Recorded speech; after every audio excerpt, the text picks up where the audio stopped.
Hello everyone, welcome back to your own channel Kushika education. My name is Nidhi और जो next session है आज हम उसको कंटिन्यू करने जा रहे हैं। आपका जो सब्जेक्ट इंग्लिश है, तो स्टार्ट करते हैं क्लास को। आज की क्लास में हम कुछ फिल इन द ब्लैंक्स के बाद एक्टिव पैसिव वॉइस और नरेशन के कुछ क्वेश्चंस करेंगे, जो कि बहुत इंपॉर्टेंट है। आपके एग्जाम में भी 2-3 क्वेश्चन आते ही हैं और बहुत बच्चों की डिमांड भी थी।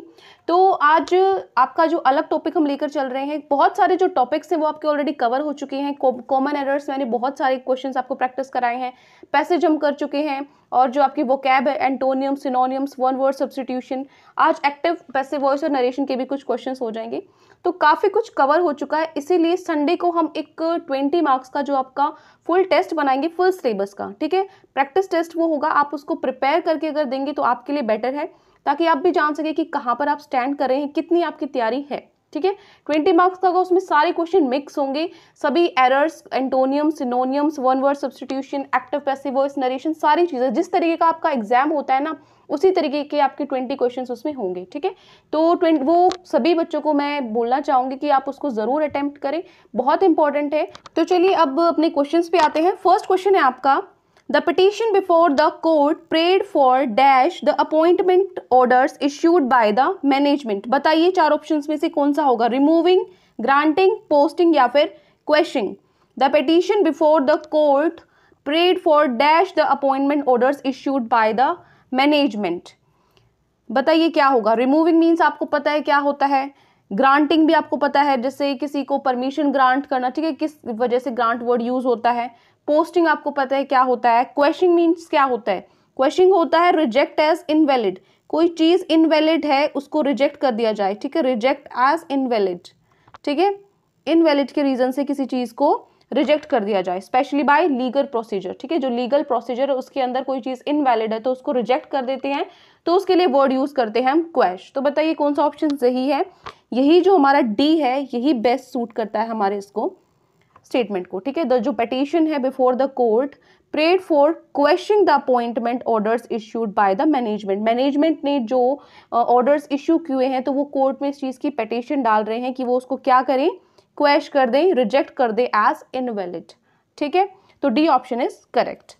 नेक्स्ट है, second question is, in these days of inflation the cost of consumer goods is dash. Inflation आपको पता होगा, इकोनॉमिक्स में आपने पढ़ा होगा एक चीज, बस वैसे अगर कॉमन भाषा में बोले तो आप महंगाई बोल सकते हो, लेकिन इसका एक प्रॉपर फंडा होता है जो डिमांड के ऊपर बेस्ड होता है। कितनी ज्यादा डिमांड है, कितने ज्यादा प्रोडक्ट है वो प्रोड्यूस किए जा रहे हैं, उसके अकॉर्डिंग उसकी जो कॉस्ट है वो कितनी है। ठीक है, तो ये इकोनॉमिक्स का एक अलग चैप्टर है, उसमें आप पढ़ोगे इसका डीप मीनिंग।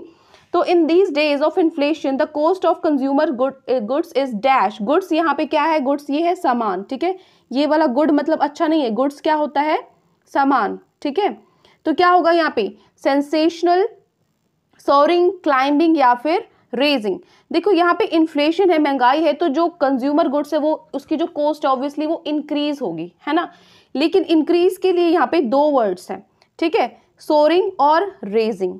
लेकिन जो सोरिंग वर्ड है वो यहाँ पे बेस्ट सूट करता है। क्यों सूट करता है, क्योंकि जो सोरिंग उसका एक्चुअल मीनिंग होता है इंक्रीजिंग क्विकली इन अमाउंट या फिर नंबर, वैल्यू या फिर लेवल। किसी चीज की अगर जो वैल्यू है, किसी चीज की जो अमाउंट है वो बहुत ज्यादा जल्दी इंक्रीज हो रही है, तो उसके लिए हम वर्ड यूज करते हैं क्या, सोरिंग। ठीक है, इसका मीनिंग आप लिख सकते हो, increasing, increasing quickly in, increasing quickly in amount, amount या फिर नंबर में इंक्रीज हो रहा है, वैल्यू या फिर लेवल में जब बहुत ज्यादा लेवल पे इंक्रीज हो रहा है, बहुत जल्दी इंक्रीज हुआ, तो उसके लिए हम सोरिंग वर्ड यूज करते हैं। ठीक है, इन दीज डेज अगर आपको दोनों ऑप्शंस में से दिया जाए तो सोरिंग पे आपको करेक्ट करना है। ठीक है, तो बी ऑप्शन इज करेक्ट। ठीक है, नेक्स्ट है question 3, Aman is not well dash with the culture of this state. इस स्टेट के लिए जो अमन है वो क्या है, कंडक्टिव, अकस्टम्ड, एक्वेंटेड या फिर एडिक्टेड। सबका मीनिंग आपको पता होना चाहिए क्या होता है। अकस्टम मीन्स क्या होता है, अकस्टम मीन्स क्या होता है, कैजुअल, ठीक है, यूजुअल, सॉरी, सामान्य। ठीक है, क्या लिखोगे आप, सामान्य, कस्टमरी या फिर सामान्य, यूजुअल। एक्वेंटेड मीन्स क्या होता है, एक्वेंटेड, एक्वेंटेड होता है फेमिलियर। ठीक है, टू नो और बी फेमिलियर विद समथिंग, किसी से आप फेमिलियर हो, टू नो या फिर और बी फेमिलियर विद समथिंग, किसी चीज से फेमिलियर हो आप। ठीक है, तो एडिक्टेड आपको पता है क्या होता है, तो Aman is not well acquainted with the culture of this state, इस स्टेट का जो कल्चर है अमन उससे क्या नहीं है, फेमिलियर नहीं है, उसको ज़्यादा इस चीज़ से उसको नॉलेज नहीं है वहाँ की, और वहाँ की जो किस तरीके से चीज़ें चलती हैं वो उसको उसके साथ फेमिलियर नहीं है, जानकारी से नहीं है। ठीक है, तो एक्वेंटेड यहाँ पे वर्ड आएगा, सी ऑप्शन क्या होगा आपका, करेक्ट होगा, आंसर इज सी। ठीक है, नेक्स्ट क्वेश्चन है, the firm has enjoyed steady dash in the last 10 years, बताइए क्या होगा, इमेंसिपेशन, एक्सपेंशन, एंग्रोस या फिर extension. The firm has enjoyed steady dash in the last 10 years, last के 10 सालों में जो फर्म है उसने क्या इंजॉय किया है, इमेंसिपेशन, एक्सटेंशन, एंग्रोस या फिर एक्सटेंशन, कौन सा वर्ड सही होगा। सबके मीनिंग आपको पता होने चाहिए। फर्स्ट ऑफ ऑल, इमेंसिपेशन क्या होता है, मुक्ति, क्या होता है, मुक्ति।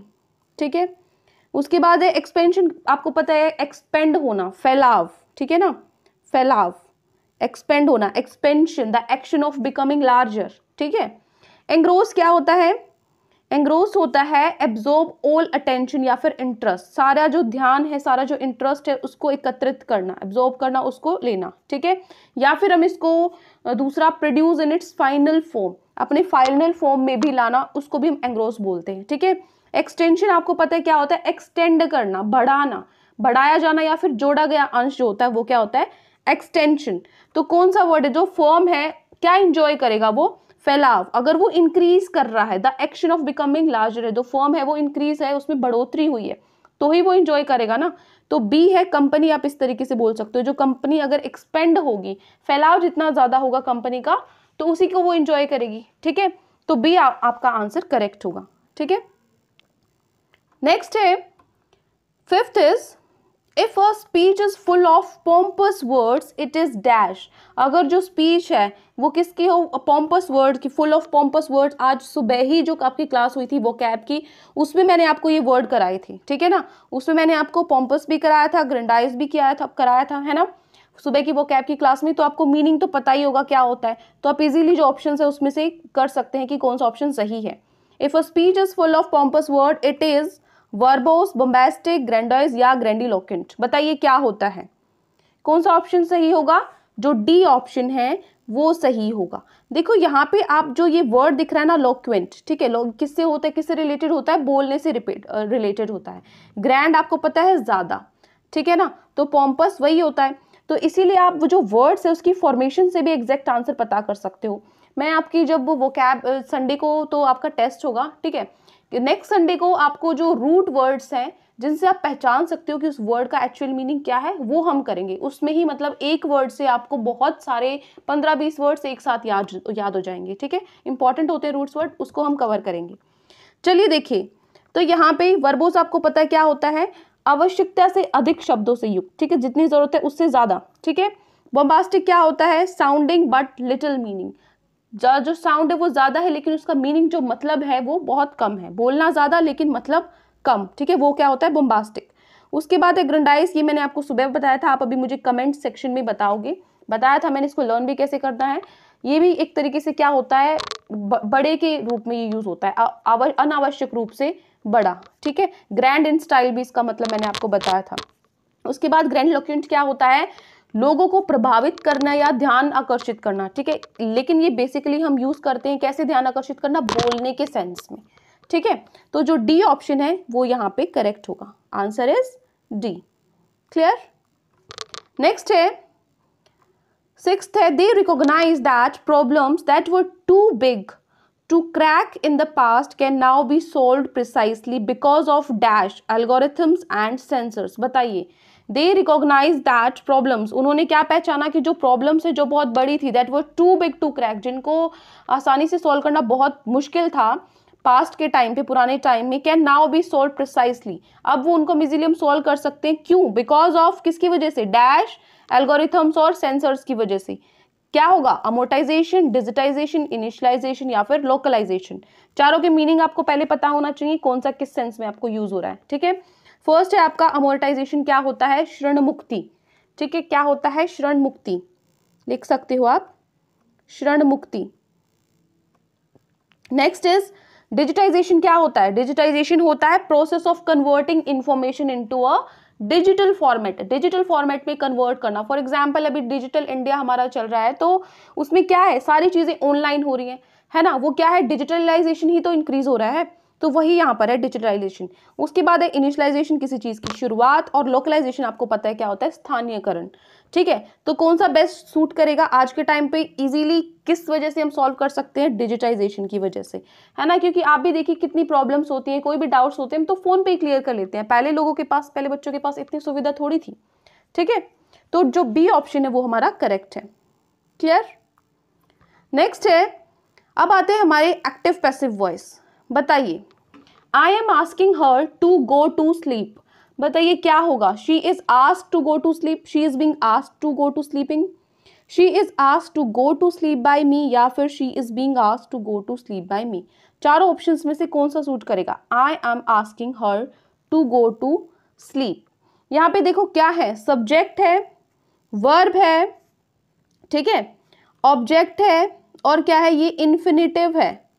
ये क्या है, इन्फिनिटिव है।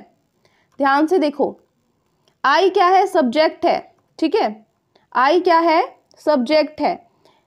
एम आस्किंग क्या है, एम आस्किंग आपका क्या है, वर्ब है। हर क्या है, ऑब्जेक्ट है, और टू क्या है, इन्फिनिटिव है। इन्फिनिटिव क्या होता है, infinitive is equal to to plus verb की फर्स्ट फॉर्म क्या होती है, इन्फिनिटिव होती है। ठीक है, डीपली इसका मीनिंग समझेंगे जब आपकी नेक्स्ट वीक से क्लास स्टार्ट होंगी। वर्ब मैं आपका चैप्टर 1 से स्टार्ट कराऊंगी, तो उसमें मैं क्लियर करूंगी इन्फिनिटिव क्या होता है। ठीक है, 3 चीजें होती हैं आपकी, इन्फिनिटिव हो गया, पार्टिसिपल हो गया, जेरेंट हो गया, क्या डिफरेंस है इनमें, कैसे ये यूज होते हैं, सारी चीजें पढ़ेंगे। ठीक है, तो अब आपको पता है कि आपको यहाँ पे जो वर्ब्स हैं वो कमांड हो गया, आस्क हो गया, रिक्वेस्ट, एडवाइस, इनविटेशन एक्सेट्रा, इस तरीके से यूज हो रही हैं। तो जो सेंटेंस का जो स्ट्रक्चर है उसको हम पैसिव वॉइस में कन्वर्ट करेंगे, तो जो ऑब्जेक्ट है वर्ब का, ऑब्जेक्ट है जो वर्ब का, उसको क्या ले लेंगे हम, सब्जेक्ट लेते हैं। हर है, हर के लिए क्या सब्जेक्ट होगा, शी होगा, लेकिन सब में शी है। ठीक है, कोई बात नहीं। उसके बाद जो वर्ब है, वर्ब को हम किस में कन्वर्ट करते हैं, पैसिव में। ये तो आपको पता है किस में कन्वर्ट करते हैं, पैसिव में। और जो आपके रूल्स है कन्वर्ट करने के लिए वो मैं आपको लेक्चर से नेक्स्ट आपके जो वीक से स्टार्ट होंगे, तो जो ये चैप्टर कराऊंगी उसमें मैं आपको बताऊंगी। वैसे तो बच्चों को पता होगा क्योंकि सबसे easy topic narration, active passive voice होते हैं, सबसे ज्यादा स्कोरिंग होते हैं। इसमें तो 1 मार्क्स आपका कटना ही नहीं चाहिए, चाहे जितने ज्यादा क्वेश्चन आएंगे ना, ये समझो वो फ्री के मार्क्स है, इतने इजी टॉपिक्स हैं ये। ठीक है, उसके बाद है इन्फिनिटिव। इन्फिनिटिव का इंपॉर्टेंट है, इन्फिनिटिव को आपको ऐसे ही रखना है। The infinitive is kept as it is, जिस तरीके से है वो आपको उसी तरीके से इसको रखना है। ठीक है, तो यहां से क्या बनता है हमारा सेंटेंस, शी इज एम है, एम कन्वर्ट कैसे हो जाएगा पैसिव वॉइस में, इज में कन्वर्ट हो जाएगा, है ना। शी इज बीइंग, बीइंग क्यों आ गया, क्योंकि आईएनजी फॉर्म है, तो हमने पैसिव फॉर्म में कन्वर्ट कर दिया, शी इज बीइंग आस्क्ड। ठीक है, हमारा ऑब्जेक्ट कन्वर्ट हो गया है, हमारा वर्ब कन्वर्ट हो गया है, और इन्फिनिटिव को हमें एज इट इज रखना है, टू गो। इन्फिनिटिव को ऐसे ही रखना है हमें, ठीक है, टू गो। उसके बाद क्या हो गया, टू स्लीप बाय मी। ठीक है, I am asking her to go to sleep, तो क्या लिखोगे, she is being asked to go to sleep by me. मैंने पूछा है तो आई किस में कन्वर्ट हो गया, मी में कन्वर्ट हो गया। तो डी ऑप्शन है ये आपका करेक्ट है। ठीक है, डी ऑप्शन आपका करेक्ट है। समझ आ गया कैसे कन्वर्ट करना, अब आगे के क्वेश्चन आप खुद करोगे। बताओ, 8th क्वेश्चन है आपका, whom have you helped during the journey, किसकी हेल्प की है जर्नी के टाइम पे, यात्रा के टाइम पे। whom have you helped during the journey, बताइए कौन सा ऑप्शन सही है। पहले रीड करिए सारे के सारे जो ऑप्शन है, मैं टाइम दे रही हूँ आपको, सारे ऑप्शन को रीड करो उसके बाद करो। ठीक है, जल्दबाजी करने की जरूरत नहीं है। जब भी हम चेंज करते हैं वॉइस को, जो ऑब्जेक्ट है वो क्या बन जाता है, सब्जेक्ट बन जाता है, ये तो आपको पता ही है। तो सब्जेक्ट क्या है, सब्जेक्ट यहाँ पर whom है, तो सॉरी सब्जेक्टिव फॉर्म जो whom है उसका क्या है, who। ठीक है ना, सब्जेक्टिव फॉर्म क्या है whom का, who। ठीक है ना, तो कहाँ पे है who, कौन से पार्ट में है who, ए और सी पार्ट में who है। ठीक है ना, अगर हमें वॉइस को कन्वर्ट करना है तो ऑब्जेक्ट क्या बन जाता है, सब्जेक्ट बन जाता है। तो सब्जेक्टिव फॉर्म whom का क्या है, सब्जेक्टिव फॉर्म है whom का who। कौन से पार्ट में है, ए और सी पार्ट में है। अब इन दोनों में से देखो क्या आएगा, हैव यू है यहाँ पे, हैज बीन में कन्वर्ट होगा या हैड बीन में कन्वर्ट होगा। whom have you helped during the journey किस में कन्वर्ट हो जाएगा, जो ए ऑप्शन है वो आपका सही है, who has been helped by you during the journey. ठीक है, तो जो ए ऑप्शन है वो आपका जो ए ऑप्शन है वो आपका क्या होगा, करेक्ट होगा। देखो सी क्यों नहीं आया, बोलोगे अब सी क्यों नहीं आया, देखो हमें प्रेजेंट परफेक्ट टेंस चाहिए ना कि पास्ट परफेक्ट, है ना। क्या चाहिए यहाँ पे, प्रेजेंट परफेक्ट चाहिए, पास्ट परफेक्ट नहीं चाहिए, इसलिए ए ऑप्शन करेक्ट होगा। ठीक है, नेक्स्ट है 9th is somebody built this house in 2001, किसी ने जो ये हाउस है, घर है 2001 में बनाया है, बताइए कौन सा ऑप्शन सही रहेगा, somebody built this house in 2001। जो यहाँ पे somebody वर्ड है, somebody ये क्या है, वेग सब्जेक्ट है। ऐसे सब्जेक्ट्स को हम क्या बोलते हैं, क्योंकि यहाँ क्लियर नहीं होता कि एक्चुअल में सब्जेक्ट क्या है। ठीक है, तो हम इनको बोलते हैं वेग सब्जेक्ट। ठीक है ना, क्या बोलते हैं, वेग सब्जेक्ट। फॉर एग्जाम्पल जो आपका हो गया पीपल, यूज कर रहे हो अगर आप वर्ड, पीपल में कोई भी आ सकता है, वन हो गया, समवन हो गया, यू और वी, इन सबको भी हम कभी यूज कर सकते हैं वेग सब्जेक्ट में। तो somebody एक वेग सब्जेक्ट है, तो इसको एक अकॉर्डिंग जो हमारा एक्चुअल, इन जो वेग सब्जेक्ट है इनको एक्चुअल में हमें पैसिव फॉर्म में मेंशन करना जरूरी नहीं होता। ठीक है, क्योंकि हम इसको एज अ किस तरीके से लिखोगे, आप इसको लिख ही नहीं पाओगे ना इसमें, तो इसलिए it is not necessary to mention in passive voice. Passive voice में इनको मेंशन करना जरूरी नहीं होता। तो अब somebody को भूल जाओ, अब कन्वर्ट करो, अब तो आपके लिए इजी हो गया है। क्या होगा, हमारा जो आंसर है वो डी होगा। अब सिर्फ हाउस की बात हो रही है, this house was built in 2001। ठीक है, सिंपल जो आपका पास्ट है वो यहाँ पे यूज होगा। ठीक है, बाय somebody इसको यूज करने की जरूरत नहीं है। क्यों नहीं है, क्योंकि somebody एक वेग सब्जेक्ट है। ठीक है, इज और हैड बीन तो आएगा ही नहीं, ये आपको पता है। ठीक है ना, यहाँ पे हम क्या यूज करेंगे, पास्ट सेंटेंस यूज करेंगे, सिंपल पास्ट। क्लियर, तो जो डी ऑप्शन है वो हमारा करेक्ट है। नेक्स्ट है क्वेश्चन 10th है, the parents love should not be taken for granted. जो पेरेंट्स, जो हमारे माता पिता है, उनका जो प्यार है उनको हमें ज्यादा हल्के में नहीं लेना चाहिए, फॉर ग्रांटेड नहीं लेना चाहिए। ठीक है, ऐसे छोड़ना चाहिए। तो बताइए क्या होगा, the parents love should not be taken for granted. यहाँ पे देखो जो पेरेंट्स के बाद अपोस्ट्रोफी ऐसा है, ये भी रूल है आपका। यहाँ पे क्या होगा, ये चैप्टर उसमें भी मैं बताऊंगी, लेकिन फिर भी सुन लो। फॉर एग्जाम्पल जो प्लूरल चीजें हैं, एक तो हो गया पेरेंट। ठीक है, पेरेंट है, पेरेंट्स है, इसके पीछे एस है। जिनके पीछे एस नहीं होता तो हम क्या लगा लेते हैं, पीछे एस लगा देते हैं। ठीक है, मदर्स हो गया जैसे, ठीक है, मदर्स हो गया, अपोस्ट्रोफी एस, मदर के पीछे अपोस्ट्रोफी एस लगा दिया। लेकिन जिनके पीछे ऑलरेडी एस होता है तो अब यहाँ दोबारा तो एस लगाएंगे नहीं हम, है ना। तो हम क्या करते हैं, उसको एस, एक जो सिंगल पहले वाला एस है उसी के पीछे अपोस्ट्रोफी का साइन लगा देते हैं। ठीक है, छोटी सी चीज है, कोई बात नहीं, इसको छोड़ो। बताइए the parents love should not be taken for granted क्या होगा, जो हमारा ऑप्शन डी है वो करेक्ट होगा। क्यों करेक्ट होगा, ये चीज देखो। यहाँ पे ये तो आप जो ये है अंदर वाला पार्ट, इसको तो कन्वर्ट कर लोगे, ठीक है, लेकिन यहाँ पे जो आपका सब्जेक्ट है उसको कैसे फाइंड आउट करोगे कि मेरा पैसिव वॉइस में मैं सब्जेक्ट क्या लूं, उसको कैसे करोगे, कैसे फाइंड आउट करोगे। देखो जो आपका सेंटेंस है ये पैसिव वॉइस में है, ठीक है, तो हम इसको कन्वर्ट करेंगे एक्टिव में। ठीक है, तो उसके लिए हमें क्या चाहिए, उसके लिए हमें सब्जेक्ट पता होना चाहिए। सब्जेक्ट पता होना चाहिए तो we need to find object, उसके लिए हमें ऑब्जेक्ट को फाइंड करना पड़ेगा, उसी के अकॉर्डिंग सब्जेक्ट में कन्वर्ट होता है ना। तो यहाँ पे जो ऑब्जेक्ट है वो क्या है, वेग है, आपको एग्जैक्टली नहीं पता कि ऑब्जेक्ट क्या है। जैसे पिछले में somebody था, यहाँ पे भी उसी तरीके से कुछ ऐसा सब्जेक्ट है जो वेग है। ठीक है, जो ऑब्जेक्ट है वो वेग है, तो आपका कैसा सब्जेक्ट आएगा, वेग ही सब्जेक्ट आएगा। ऑब्जेक्ट वेग है तो सब्जेक्ट भी क्या आएगा, वेग आएगा। तो इसलिए मैंने यहाँ पे वन यूज कर लिया।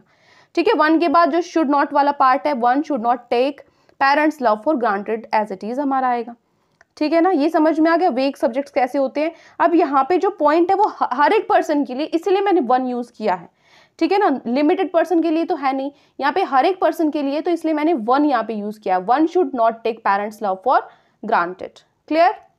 नेक्स्ट है, क्या हो गया इसका आंसर, डी हो गया करेक्ट। ठीक है, ऐसे क्वेश्चन आते हैं पेपर में, ये प्रीवियस ईयर क्वेश्चन ही हैं, बहुत इंपॉर्टेंट क्वेश्चन है। आज जो मैंने एक्टिव वॉइस, पैसिव वॉइस और जो नरेशन के कराऊंगी, इंपॉर्टेंट क्वेश्चन है, ये भी कर लोगे। इसी तरह के क्वेश्चन आते हैं, जो सिंपल वाले हैं वो नहीं आते। ठीक है, अब देखो 11th है, पमीला सैड मैन इज मोर्टल। इसमें बताइए क्या होगा, पमीला सैड छोटा सा है, बहुत ईजिएस्ट है। पमीला सैड मैन इज मोर्टल, कौन सा ऑप्शन सही होगा, ए ऑप्शन ही सही होगा। क्यों होगा, क्योंकि देखो अब कहोगे मैन इज मोर्टल है, यहाँ पे इज है, इसको तो हमने कन्वर्ट ही नहीं किया पैसिव फॉर्म में, तो हमने एज इट इज रखा है। तो ध्यान रखना है कि यहाँ पे जो यूनिवर्सल ट्रुथ होता है, सॉरी नरेशन है, मैंने एक्टिव पैसिव वॉइस बोल दिया, जो नरेशन है इनडायरेक्ट स्पीच है या डायरेक्ट आपका नरेशन है, उसमें जो यूनिवर्सल ट्रुथ है, यूनिवर्सल ट्रुथ क्या रहता है, टेंस उसमें चेंज नहीं होगा यूनिवर्सल ट्रुथ में। जो सच जैसे आपको मैंने जो फिल इन द ब्लैंक्स उसमें भी कराया था, the earth revolves around the sun, ठीक है, वो यूनिवर्सल ट्रुथ है, वो एज इट इज है, आपका प्रेजेंट टेंस में ही रहेगा। तो मैन इज मोर्टल का मैन इज मोर्टल ही रहेगा, तो ये वाला पॉइंट तो कट गया। अब दो बचते हैं, man is mortar, man is mortar. आपको पता है यहाँ पे क्या करोगे, सैड के बाद दैट लगाना है, इसमें दैट नहीं है तो ये भी कट गया। तो क्या बचा, Pamela said that man is mortal, Pamela ने कहा कि जो मैन है वो मोर्टल है, ठीक है। तो ये क्या करोगे आप, ए ऑप्शन करेक्ट है। मोर्टल पता है ना आपको, मोर्टल क्या होता है, इमोर्टल क्या होता है, जो इमोर्टल क्या होता है, जो कभी खत्म ना हो, मोर्टल क्या होता है, जो खत्म हो सके, ठीक है। तो ए ऑप्शन आपका करेक्ट है, आंसर इज ए, ठीक है। ये 11 से 15 क्वेश्चन हम नरेशन ही करेंगे, ये नरेशन का आपका क्वेश्चन है, आप यहाँ हेडिंग भी डाल सकते हो, ठीक है। चलिए देखिए, सो 12th क्वेश्चन है आपका, he said to me how long will you stay here, उसने मुझसे क्या बोला कि तुम कितने समय तक यहाँ रहोगे, ठीक है। तो बताइए कौन सा ऑप्शन करेक्ट है, सेड टू है। अब देखो ये क्वेश्चन फॉर्म है, क्वेश्चन फॉर्म है तो वो क्वेश्चन पूछ रहा है, तो क्वेश्चन पूछने के लिए हम क्या यूज करते हैं, आस्क्ड, लेकिन सभी में आस्क्ड है ना, तो यहाँ तक तो सब में सेम है, हाउ लॉन्ग तक सब में सेम है, ठीक है। इसके बाद देखो मेन जो प्रॉब्लम है वो यहाँ है, विल यू, ठीक है। एक और चीज आपको ध्यान रखनी है, हेयर है, वो नरेशन में आप क्या करते हो, इसको कन्वर्ट कर देते हो, हेयर का क्या हो जाता है, देयर हो जाता है, तो लास्ट के दो ऑप्शंस में सिर्फ देयर है, तो पहले वाली दो तो फिर भी कैंसिल हो गई, ये भी कैंसिल हो गया, ये भी कैंसिल हो गया। अब इन दोनों में से बताओ क्या होगा, यहाँ पे विल आई होगा या आई वुड होगा, तो विल यू किस में कन्वर्ट हो जाएगा, आई वुड में कन्वर्ट हो जाएगा, ये आपको पता है, ठीक है ना।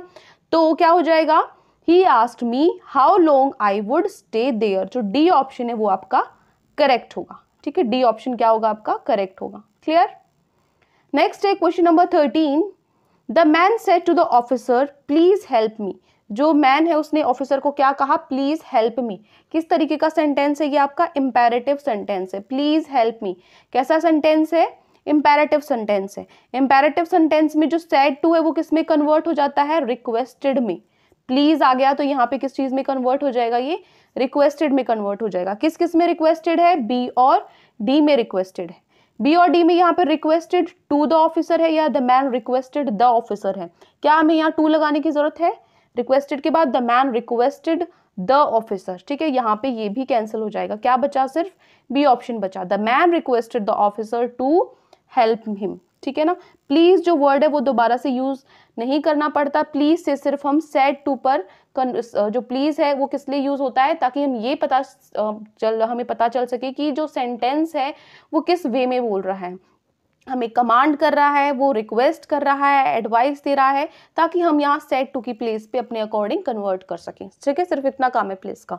तो यहाँ पे प्लीज हम नहीं लगाएंगे, तो जो बी ऑप्शन है वो हमारा करेक्ट है, answer is B, clear. Next है question number 13, the man said no I refuse to confer guilt, जो आदमी है उसने क्या बोला, no I refuse to confer guilt, जो गिल्ट है जो वो उसने कन्फर करने से मतलब मना कर दिया उसने, ठीक है। The man emphatically refuse to confer guilt, the man was stubborn, या फिर द मैन रिफ्यूज टू, या the man told that he would not confer guilt. बताइए कौन सा ऑप्शन करेक्ट होगा।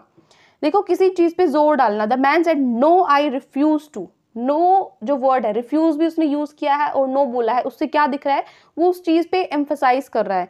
तो किसी पॉइंट पे एम्फसाइज करने के लिए to emphasize the point emphatically is used, जो ए ऑप्शन है वो आपका करेक्ट होगा, the man emphatically refuse to confer guilt, ये आपका आंसर होगा, ठीक है, जो ए ऑप्शन है वो करेक्ट होगा, क्लियर।